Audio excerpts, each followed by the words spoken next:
Everyone's watching the wrong recession signal. People panic when the yield curve inverts, but historically, that's not the moment that breaks the economy. That's just the part everyone sees, the part that gets headlines, goes viral on social media, and freaks everyone out. What almost no one pays attention to is the moment that comes after the inversion. The moment every major recession of the last century has quietly lined up behind. And if you understand this one pattern, you'll know something that puts you ahead of 90% of investors, and you'll be able to see the danger coming before the rest of the market reacts. And if you don't, you will get blindsided like millions of people did in 2000, 2008, and 2020. There's one chart that has not only predicted almost every major recession for the last century, but also when it might occur. And almost nobody is watching it. I'll show it to you in just a moment. But before we dive in, my name is Seth. I'm a former attorney with finance and international business degrees and an MBA. I've spent decades working in fintech and inside the banking world, and I've seen firsthand how the economy really works behind the headlines. I'm not here to scare you, and I don't make predictions. I break down patterns, data, and history so you can actually understand what's coming, not what the news cycle tells you to fear. Now let me show you the part almost everyone misses. Back in 2019, I had a coworker named Mark who was glued to the inverted yield curve like it was the scoreboard of a tied Super Bowl. Every morning, he'd lean on my office door and say, "This is the one, man. This is the recession signal. It's happening." He talked about it nonstop. He bookmarked articles. He refreshed charts every hour. He practically carried the curve around like a security blanket. And for months, nothing happened. The inversion lingered. The market climbed. Hiring stayed healthy. Consumers didn't slow down. Eventually, Mark relaxed. He stopped checking his charts. He told me, "Guess I overreacted. Maybe that whole inversion thing is outdated." And then the yield curve flipped back to normal. 3 months later, recession. That moment stuck with me so deeply because it exposed something people still misunderstand. The danger doesn't come when the curve inverts. It comes when the inversion ends. But here's where it gets weird. Have you ever asked yourself why yield curves invert in the first place? Most people don't understand this, so let me break it down. First, yield is just a finance term for the interest paid on a bond. A normal yield curve shows lower interest rates on 2-year US Treasury bonds and higher rates on 10-year bonds. This makes sense because if I loan money for 2 years instead of 10, my risk is lower. So I'm willing to accept a lower return. A normal yield curve looks like this. Now, this is where it can be a bit counterintuitive. Yield curves invert because investors sense increased risk in the economy and want to lock in long-term US bond returns. They will even take less to loan longer simply to protect themselves against short-term economic risks.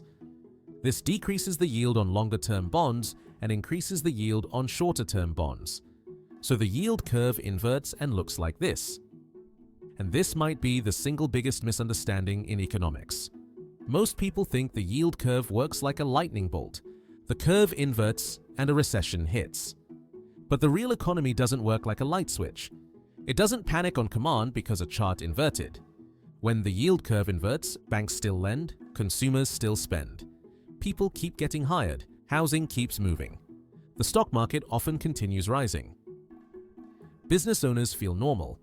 There's no sense of crisis, so people start thinking, maybe the inversion wasn't a big deal after all. This false sense of safety is exactly why people get blindsided later, and this next point is critical to understand. Because the inversion is not the recession, it's not even the trigger, it's just the setup. The system stays quiet until the moment the curve flips back to normal. That's when things change. Here's the hidden pattern almost nobody tracks. The truth barely anyone talks about. And this is the part that blindsides investors because everything still feels normal right before the rug gets pulled. Recessions historically begin after the yield curve uninverts or steepens, not during the inversion. Not while the chart is upside down, not when social media is screaming, not while economists are warning. The recession clock starts after the curve flips back, and the timing is one of the strongest patterns in macroeconomic history. Most major recessions begin 3 to 18 months after the yield curve normalizes. But none began during the inversion itself. Need proof? Once you see the historical examples, the pattern becomes impossible to ignore. Let's walk through them. 1929, the Great Depression. The curve inverted. But people were too intoxicated on borrowed money, easy credit, and conspicuous consumption to notice. And why should they? Nothing happened. But then the curve flipped back. And only after the flip did the depression begin about 4 months later. It's fitting the most severe financial event in US history is also the earliest clear example of the un-inversion pattern. 1989, the warning. This one drives home the point of why people shouldn't assume the rules no longer apply. The curve inverted and then normalized, and the recession took 15 months to show up. This was one of the longest delays on record. And people had convinced themselves the economy was in the clear by the time the recession arrived, but it still arrived, and most people were unprepared. 2000, the dot-com bust. The curve inverted in 2000. The headlines were predicting an immediate recession. Instead, markets climbed. Confidence returned. Investors relaxed. But the moment the curve flipped back, the countdown started. 3 months later, the air came out of the entire dot-com bubble. 2006 to 2007, the housing market collapsed. In mid-2006, the yield curve inverted right at the peak of the housing market. Headlines screamed, yet nothing happened. Then the yield curve flipped back in mid-2007, and just 6 months later, the Great Recession officially began. 2019, the pre-COVID inversion. We've seen this story before. The curve inverted. The pundits are screaming warnings, but nothing. Then the curve flipped back to normal. Within 3 months, the recession hit. Yes, COVID was the catalyst, but the timing lined up with the historical pattern. So why do recessions start after the flip? Why does the flip back matter more than the inversion? Stay with me because this is something few people understand.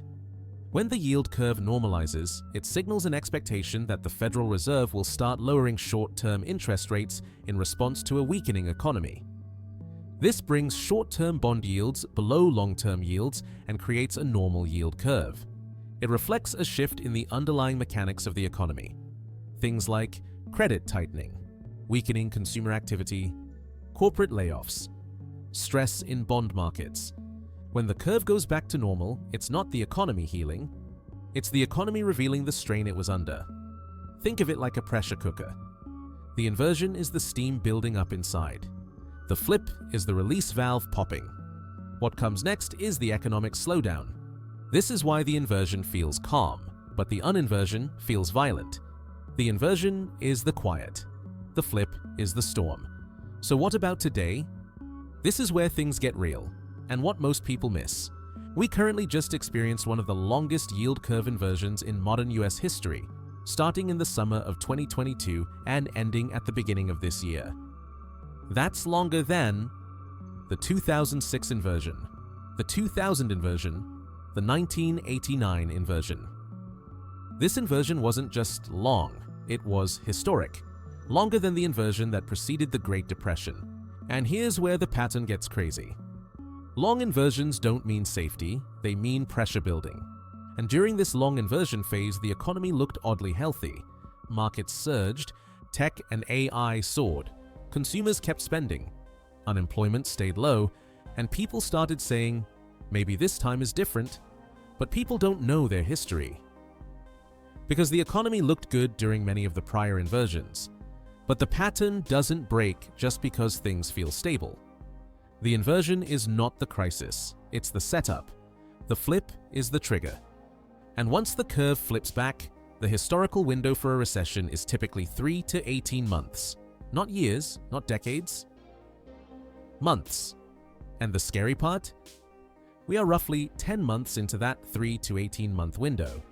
The 10-year Treasury yield rose above the 2-year yield in January. And right on cue, the Fed cut rates a few months later. Here's what you should watch for now. Most people will be lulled into a false sense of security. But you won't. Because now you understand the pattern. Forget the noise, ignore the headlines. Don't get distracted by short-term stock movements. Watch for a weakening labor market, credit tightening, consumer spending slowing. And most people missed this signal. Because most people only watch headlines. But you're not most people. You understand the deeper mechanics now. So the yield curve has flipped, but the recession hasn't arrived yet. What should you do? This is where most people will do nothing. They think the danger has passed, but you won't. You know better. And this is exactly what the smartest investors do when a recession window opens. Build an emergency fund. Even a small one helps. Pay off any high-interest debt. Hold off on large new financial commitments and avoid emotional investing decisions. Keep investing long-term if your situation allows, and expect volatility instead of fearing it. Recessions are a normal part of the cycle. They're not the end of the world. They're not a financial apocalypse. People who understand the cycle make smarter decisions, like dollar-cost averaging or buying low. People who fear the cycle miss opportunities. You're in the first group now. Let's summarize the entire pattern cleanly. The inversion is the warning. The flip back is the trigger. Recessions begin after the yield curve normalizes. Typically 3 to 18 months later. So don't fear the inversion phase. Fear the flip. The yield curve flipped about 10 months ago. That's when the historical clock actually started ticking. Quietly, unnoticed, because most people were watching the wrong signal. And hey, if this breakdown helped you see the economy more clearly, make sure to subscribe. I publish fresh content weekly to help you grow your wealth. And in the next video, I'll show you the daily habits that help you come out of recessions stronger than 90% of people. Habits that almost guarantee you won't stay poor. Even during a recession, even during a downturn, even when the economy is falling apart. Watch my next video. Do this every day and it's impossible to stay poor. It's right here on the screen and in the description. Tap it, and I'll meet you there. And if you want to get your financial house in order, I put a link to the Ultimate Financial Fundamentals bundle in the description. Check it out.